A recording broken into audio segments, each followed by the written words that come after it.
The most important meal of the day, second breakfast. Hi, everybody. Welcome back to another Second Breakfast podcast. I'm Andy Roth alongside Phil Duvall. Say hi, Phil. Hello, Andy. I don't know how loud or quiet my voice is because I'm wearing incredibly large noise-canceling headphones. Dr. Dre would be very pleased. Well, Mr. Bose would be very pleased. My little earbuds, one of them, the bud, I lost a piece to it, and so I had it in my ear yesterday in a very uncomfortable manner. So I'm using my wife's Bose headphones. They're not paying me anything to say that, and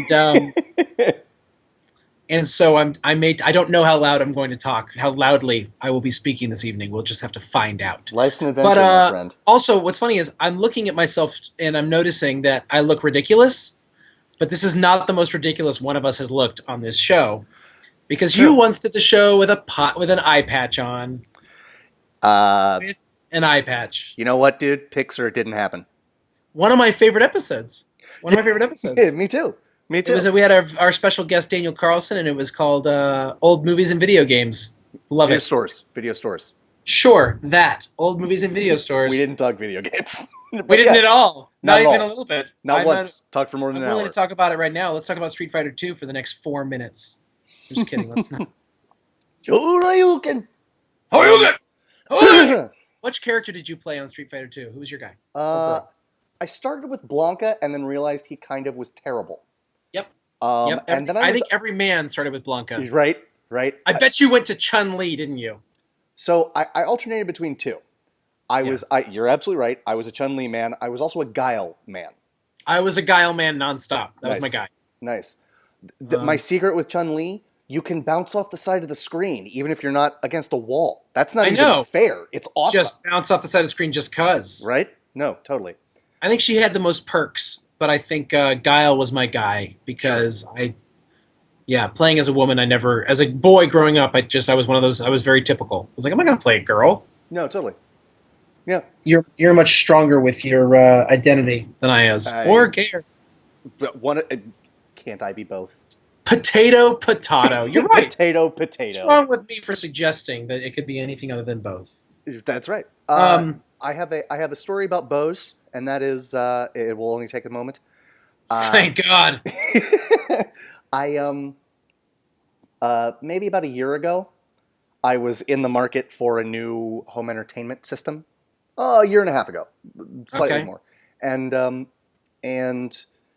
I knew I couldn't afford like a Bose system. Sure.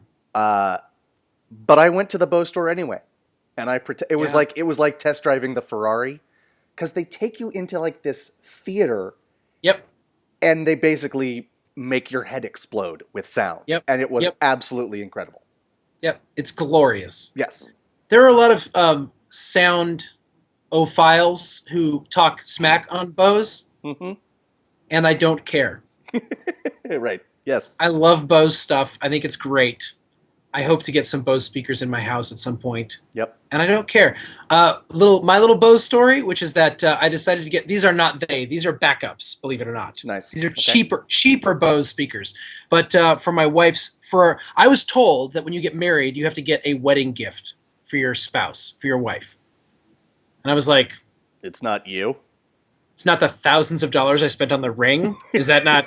And then you buy them another ring on top of that ring. Like they have 2 rings at any given moment.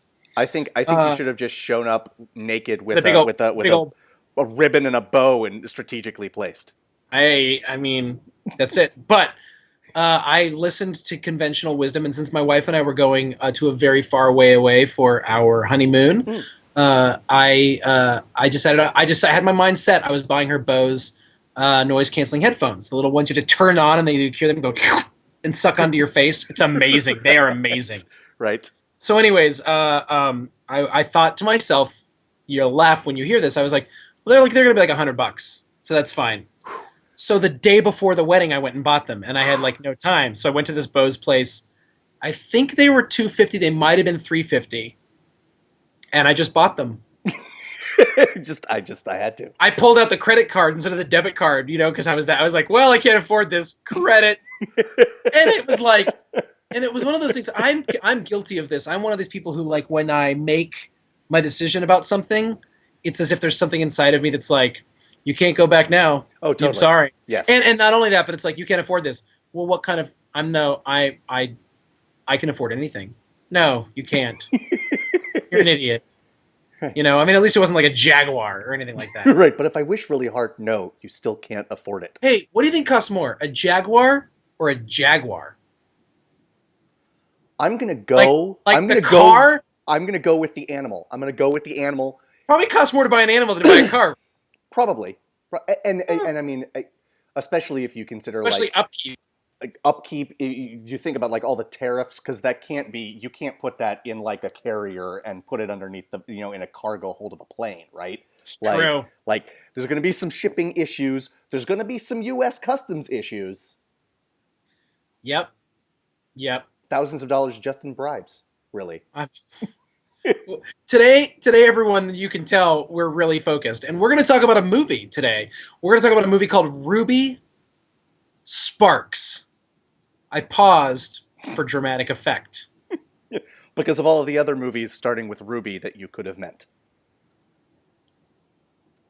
I can't think of any. Ruby Sparks, ladies and gentlemen, was a movie that came out last year. It was in Andy's top 10 list, It was. True story. and it was not on mine because I hadn't seen it. I don't know if it would have made mine, but I really, really liked it. I don't know why I went that high. I just did it for fun. But It's fine with me. I love Neil Young, and one of the reasons I love Neil Young is Neil Young will sing an entire song in falsetto Totally. for no reason, totally pull it off, and then the next song sing lower than I could ever sing. Sure. Prince also does this. It might be true. the one thing that Prince and Neil Young have in common. the single thing, the solitary thing. They're males who play guitar and have albums out, and both of them sing falsetto on songs, and you're like, why did they get away with this? But they totally. We watched a movie called Ruby Sparks, and without giving spoilers, because this is the setup of the movie, there is a character played by a guy named Paul Dano, who you would remember as the kid who does the vow of silence in Little Miss Sunshine. He's also the preacher in There Will Be Blood. Those are his two largest roles. He plays a brilliant author who has written one novel and then has sort of been reclusive and sort of written some short stories, but hasn't really done anything since then. That people are waiting for the next big novel. Writer's block because of the pressure. Because the first novel came out He wrote was basically 19. Right, He was 19 when it came out. Right. He wrote the Great American Novel at the age of 19, and now he's hitting 30, and he's like, what am I going to do with the rest of my life? Basically. Do you know what Harper Lee wrote? What novel she wrote after she wrote To Kill a Mockingbird? Did she write anything? No. Yeah. Unbelievable. I wonder if she was okay with that. Like, I wonder if she would did it because of writer's block, or if she was like, no, I said what I wanted to say. Right. Andy and I have a friend named Brian Finkelstein, who at one point said, well, I used to want to make movies, but then Spike Lee made Bamboozled, and that was the one movie I wanted to make, and it's been made. So I don't want to make movies anymore. It's fair. How? No, but I mean, come on. Of all the movies, It's true. That's fair that's point. genius. I had this movie idea, but Spike Lee did it already. By the way, this is a half Jewish white guy from upstate New York who's like, Spike Lee made the one movie about race relations I ever wanted to make. So I guess I'm all set. I'll become a successful lawyer instead. Indeed. What? Anyways, Sure. Why not? Ruby Sparks. The character he is, I don't even remember his name, but it's Calvin. Calvin is this famous writer. And he starts to write based on a dream that he has. He dreams about a woman. I don't know if you've ever dreamed about a woman you've never seen before. Have you ever dreamed about a woman you've never seen before? Yeah. Yes. I have too, and it left me feeling weird the whole day after. Yes. One of them I remember I was like 18, and I still remember it now. And it wasn't a dirty dream. It was a very, very lovely dream. Sure. Anyways, you have to make that caveat whenever you say a dream I had about a girl when I was 18. You just have to make that clear. Sure. Maybe not quite as much as like 13 or 14, but yes. Maybe, I guess. So anyways, I feel like I still have to make that caveat. So anyways, Calvin has this dream about a girl, and he decides to start writing about her. And he starts writing about this woman, and he basically is writing about his ideal woman, and he names her Ruby Sparks. Lo and behold, one day, he comes around the corner in his house, and she's there, and she's a real person. And at first he thinks he's crazy, completely crazy. And then he finds out other people can see her. And in fact, the movie is hinged on the idea that this writer has actually created a character who has come to life in real life. Manifested in This the character in real flesh. life. Yes. Right. And he is like, and the rest of the movie is him dealing with that. Yes. And if he writes more stuff about her, it becomes true. Right. Like if he writes, she can speak French, or she speaks French without knowing it, she all of a sudden starts speaking French. Yes. So that's the premise of the movie. Mm-hmm. What did we want to talk about it today? Because we're not just going to review the movie. I think we were going to talk about something specific. How would you describe this to people? I would describe it. I was speaking with our director earlier, and he hit upon the idea of calling this genre. There aren't a lot of movies in this genre, but magical realism, which I really like because there is something magical about what's happening. Obviously, I'll just throw this out there. If I could create things with like my Magic Picture Pages pen that I was writing with, I would be you wouldn't know me. I would be in my like Bond villain, fortress in the Alps or something. Yep. Spoiler, I have no conscience. So there's that, and it's obviously a fiction, even within the realm of like realistic fiction. It's a fiction, but except for this one aspect, it deals with everything completely honestly and realistically. Yes. Another example of this, so in this one it is, and what works about that in this movie is, so for instance, he introduces the brother. He has a brother who like reads the book and reads what he's written so far and then sees the girl, and he's like, I can't believe you can do this. Like there's a conversation going on where everything else is real, but this thing has happened. And when the girl finds out, she doesn't believe it either. Yes. I think true. Eternal Sunshine of the Spotless Mind would fit in this genre. You know what? I think that's a really good call. And the one that you mentioned before we started airing was Stranger Than Fiction. Yes. Which is the movie with Will Ferrell and Emma Thompson. Mm-hmm. Really one of Will Ferrell's best performances. I agree. It's marvelous. And the premise there is that he is the product of an author, actually, except he's just a normal guy living his life, and all of a sudden he starts hearing someone narrating his life.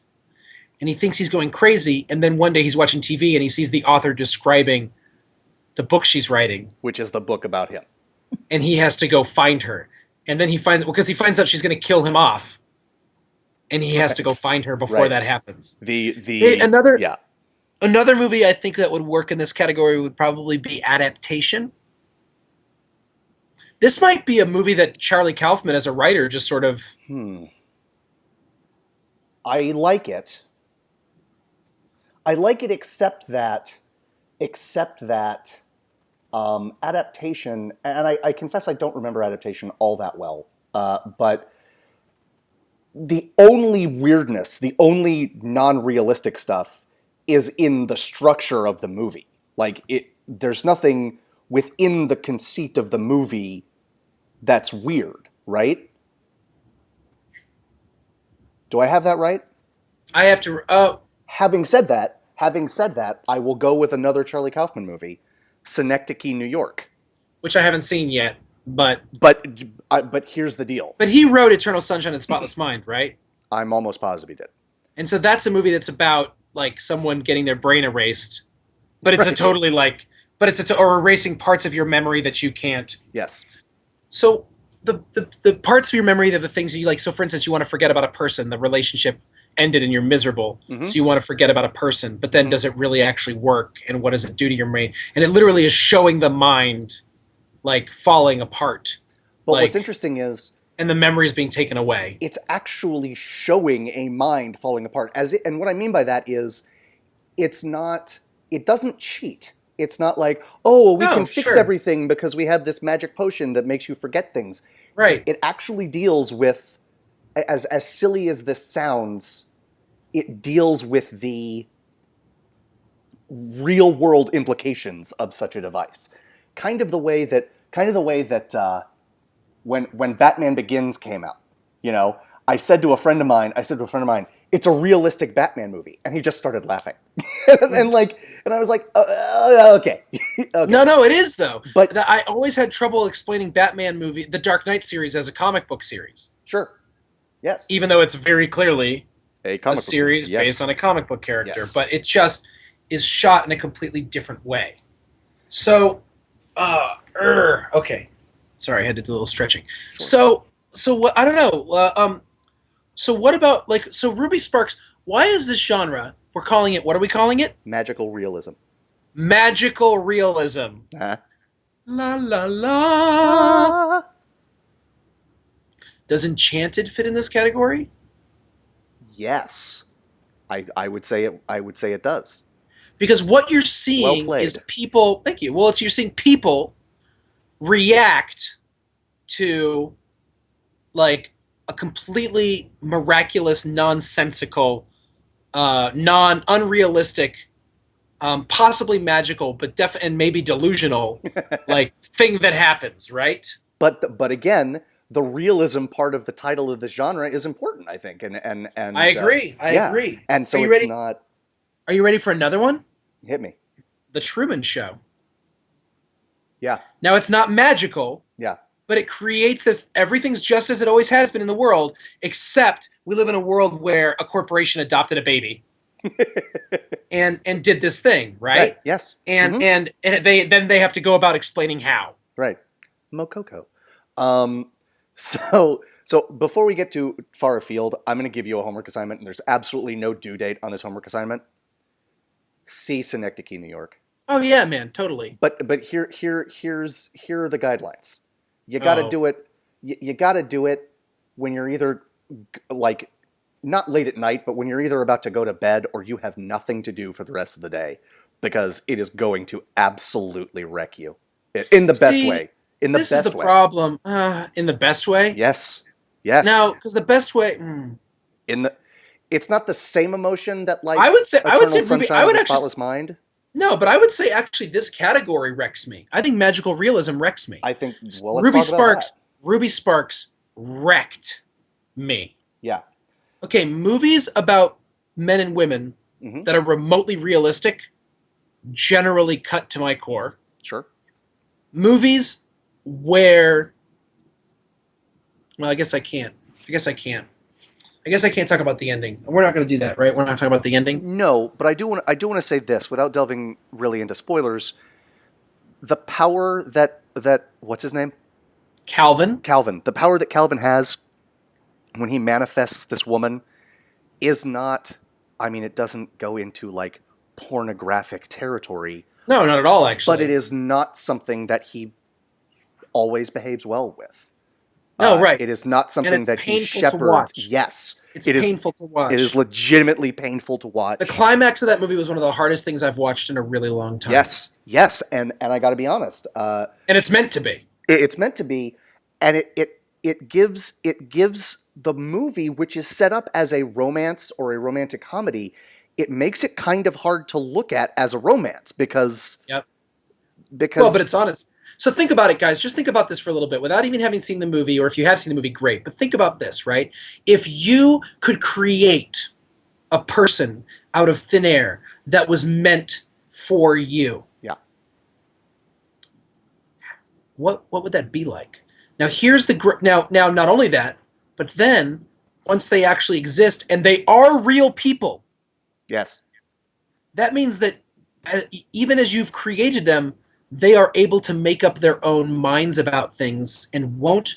What happens when the person that is your ideal doesn't always respond exactly the way you want to? Right, doesn't in some way live up to that ideal. Even though you're the one who created them as your ideal. Right. What if when you create rules for them, the way they live into those rules also don't work? Right.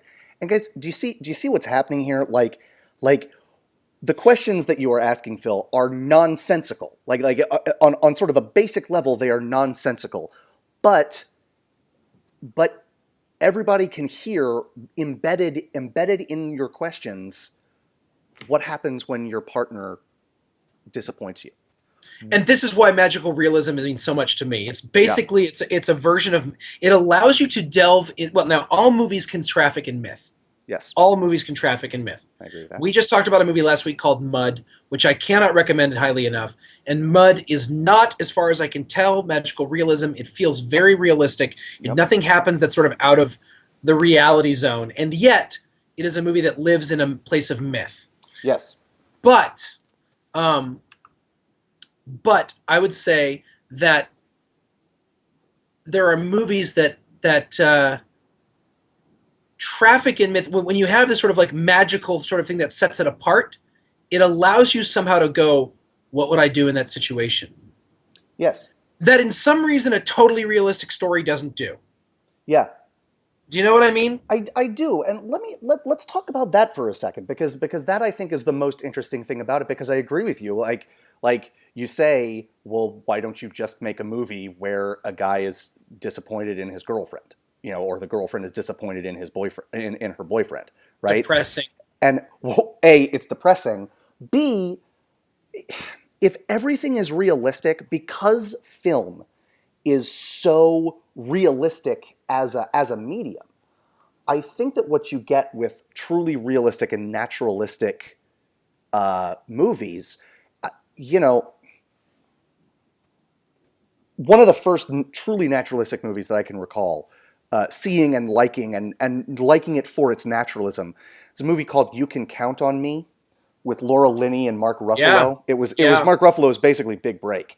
Yeah. And to some degree, Laura Linney's actually. That's well, true. At least Well said. as a lead. That's well said. And I liked it, and I empathized with the characters, but I never saw myself in either character. I was just watching a brother and a sister, and I was neither of them. But if you create a setup, that allows people to step out of reality. So, for instance, it's not, what if I was a brilliant writer who had writer's block? I mean, then shut up. Right. Wait till you don't. Oh, yeah, wait. What if I was a brilliant writer who had writer's block and lived in this beautiful house in Los Angeles with a pool and had, like, a great relationship with my brother and, like, stop. Right. Shut up. And my stepfather was Antonio Banderas with a goatee. And you know what? Relax. He makes amazing furniture. You have a convertible. You have a cool dog. Shut up. That might be my stepfather is Antonio Banderas with a beard and who makes awesome furniture. That might be the best part of that whole setup. Right. You know. What if maybe Funke, all grown up, is hitting on me relentlessly? Yes. Oh, I'm sorry, Mr. Tough Life. Right. So none of that makes sense. But all of a sudden, what if you could create your ideal woman? What would happen? It asks that question. Yeah. Truman Show. What if your life, because we all do pretend sometimes that we're the center of the universe. Right. We are all the stars of our own TV show. What if you actually were? What if it was a setup? What if your life was set up that way? This brings in the theological aspects and critique of that movie. My wife pointed out that she felt the theological depth and spiritual questions in Ruby Sparks implies. I mean, if God created us and created us the way he wanted us to be, but chooses whether he does, but allows for us to make our own decisions, right? Okay. And the list goes on. What are some of the other movies that we said? I mean, Eternal Sunshine of the Spotless Mind. What if you could erase all the sad memories of a person? Right. How would you be? Yeah. And I think all of a sudden it creates that space. Jesus trafficked in parables a lot. And a parable is slightly different than a fable.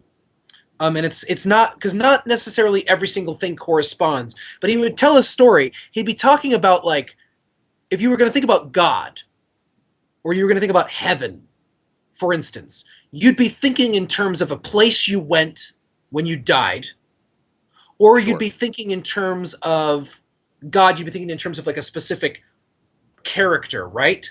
Mm-hmm. And then God would be like, so there's this guy that he has a bunch of coins, or actually it's a woman. There's a woman who has a bunch of coins, and she loses one of them. And she spends all night trying to find it. And when she finds it, she's so excited that she throws a party and sells all the other coins to like celebrate, like how that she found this coin. And then he goes, "That's what heaven's like." Okay. What? Wait, what? If you're hearing that story, you're like, "I'm sorry, what?"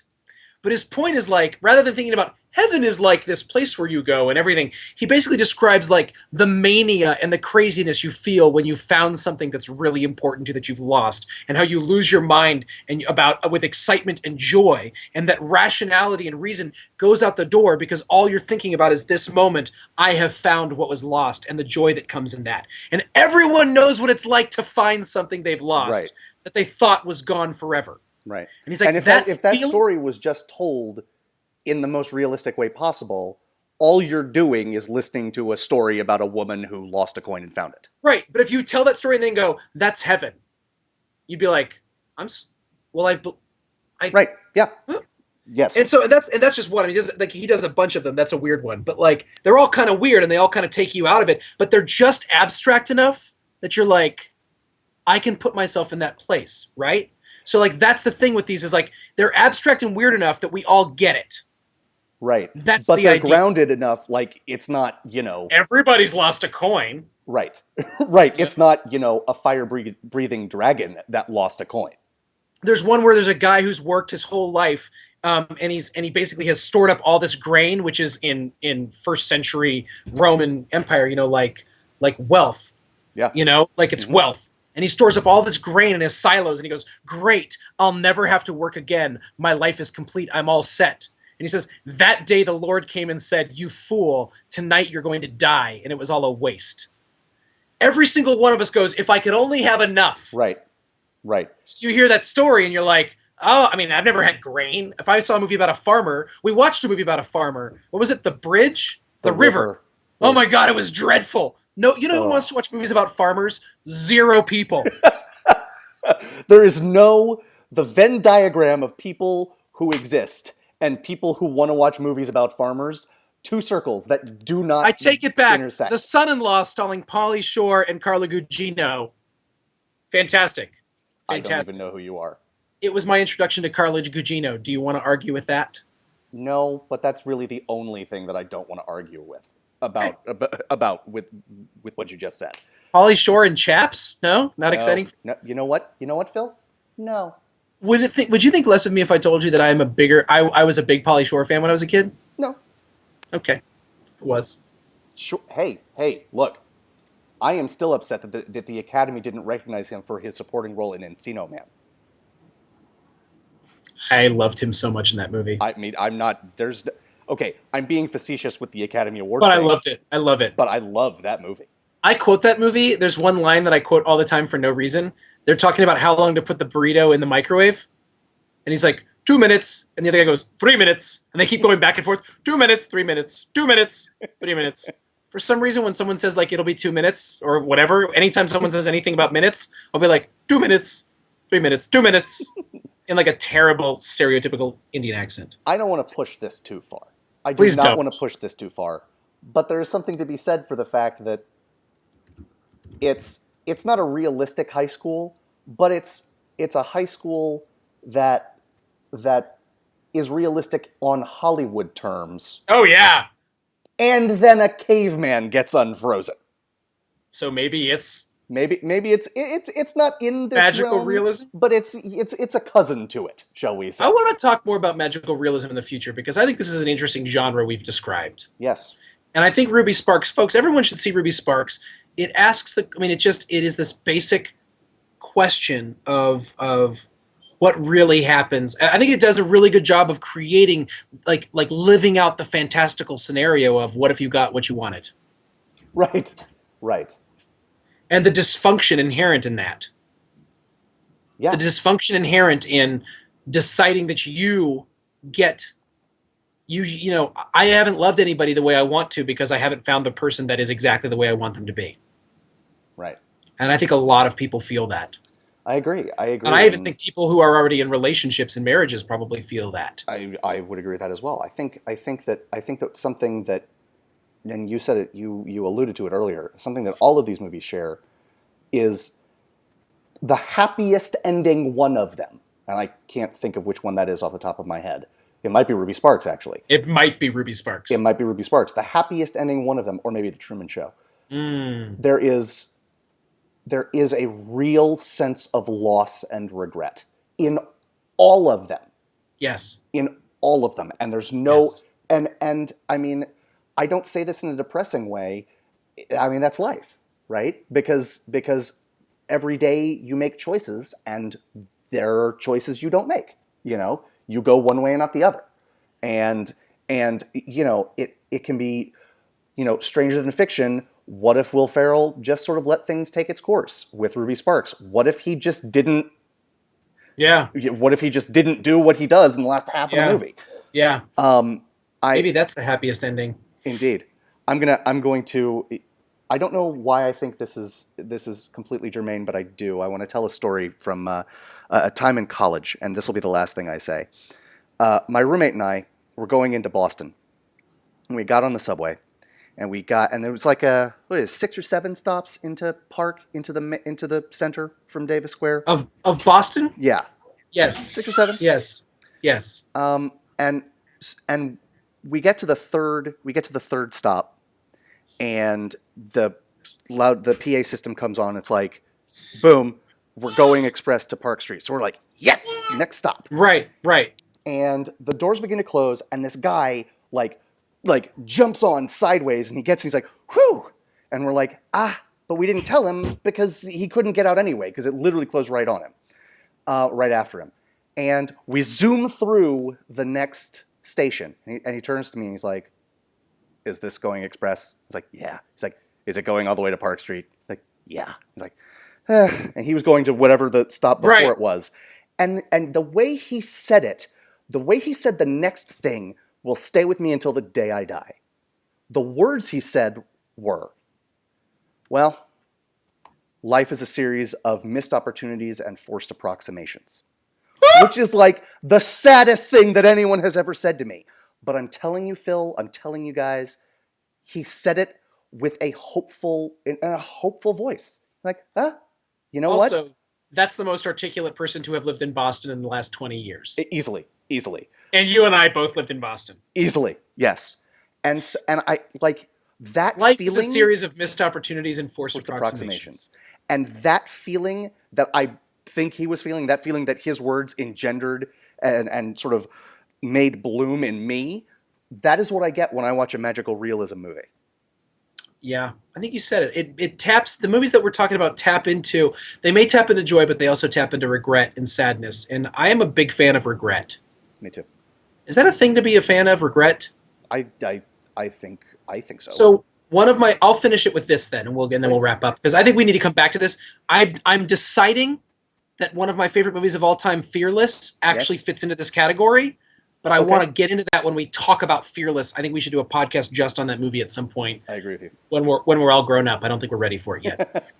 but there is a feeling. Oh no! Did I lose my train of thought? I totally lost my train of thought. That's what I get for talking about Fearless. Oh, regret. I know what I was going to say. Please. Frank Sinatra, one of my favorite singers of all time. Sure.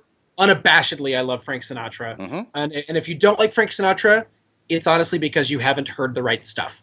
Sure. Because there's a lot of stuff out there that's not his best stuff. Oh, yeah. That people know of. He's done a lot of recording. Yep. If you're not a fan of Frank Sinatra, that's okay. You just haven't heard the right stuff. That's okay. It's okay. It's your loss. But there's a song that's one of his most famous songs that's not one of his best songs at all, My Way. Right. Probably the one he's most identified with, not even anywhere like in his top 20 or 30 favorite best songs. But in it, he has that famous line, regrets, I've had a few, but then again, too few to mention. Or you hear people say no regrets, or I don't have any regrets. Right. I'm like, then you haven't been doing it right, because I have a ton of regrets. That's right.